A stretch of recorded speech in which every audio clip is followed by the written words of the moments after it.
Selamat pagi, siang, sore, dan malam semuanya. Kembali lagi ke pertemuan kuliah ke-7 kita, yaitu tentang ide kewirausahaan dalam mata kuliah kewirausahaan oleh saya sendiri. Jadi ketika kita bicara ide dan peluang dalam kewirausahaan, itu adalah ide kewirausahaan, sebuah ketangguhan kewirausahaan sebagai penggerak ekonomi, serta pada kreasi baru untuk menciptakan nilai barang yang lebih baik. Nilai dapat diciptakan dengan mengubah tantangan menjadi sebuah peluang. Peluang dapat diciptakan melalui ide kreatif dan inovatif. Agar ide diciptakan melalui ide potensial ataupun sebuah peluang usaha, wirausaha perlu mengevaluasi risiko. Yang pertama, pengurangan kemungkinan risiko melalui strategi yang secara proaktif. Penyebaran risiko pada aspek yang paling mungkin. Pengelolaan risiko yang mendatangkan nilai atau manfaat. Ada 3 risiko yang dapat dievaluasi. Yang pertama, risiko pasar atau pesaing. Lalu ada risiko finansial dan risiko teknik.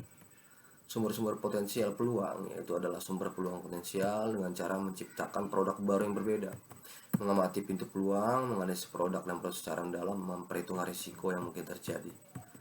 Bekal pengetahuan dan kompetensi kewirausahaan, wirausaha adalah seorang yang memiliki kemampuan untuk menciptakan sesuatu yang baru dan berbeda atau kemampuan kreatif dan inovatif. Kemauan dan kemampuan ini diperlukan untuk menghasilkan produk jasa baru, menghasilkan nilai tambah baru, merintis usaha baru, melakukan proses baru.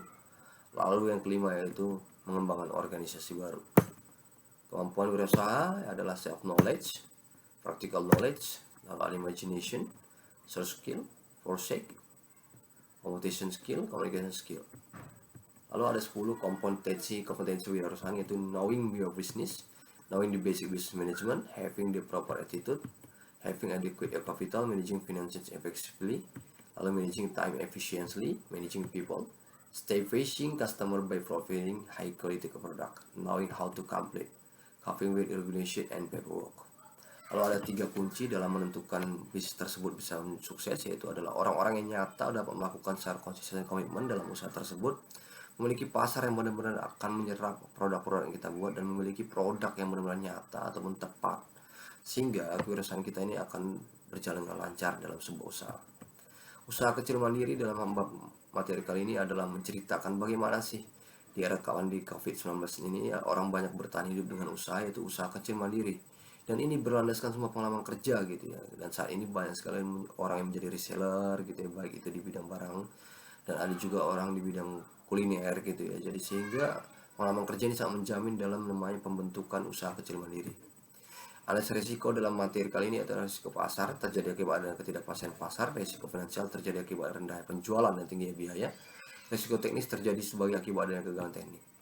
Mengubah ide menjadi peluang adalah ide dapat digerakkan secara internal melalui perubahan cara metode lebih baik untuk melayani dan memuaskan pelanggan. Ide dapat dihasilkan dalam bentuk produk dan jasa baru.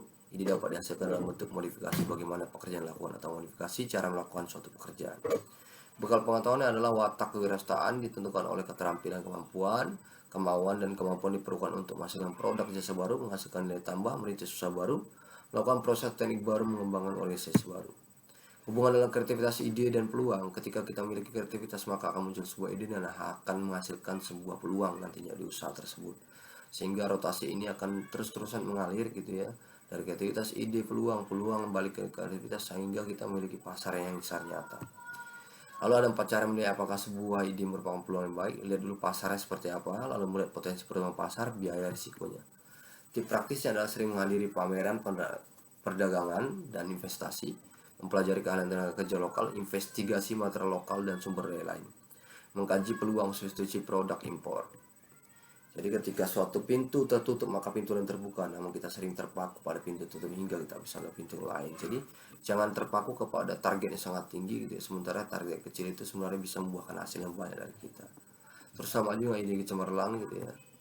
Dan cukup sekian perkuliahan hari ini minggu ke-7, mudah-mudahan ada manfaat. Wassalamualaikum warahmatullahi wabarakatuh. Selamat pagi, siang, sore, malam semuanya.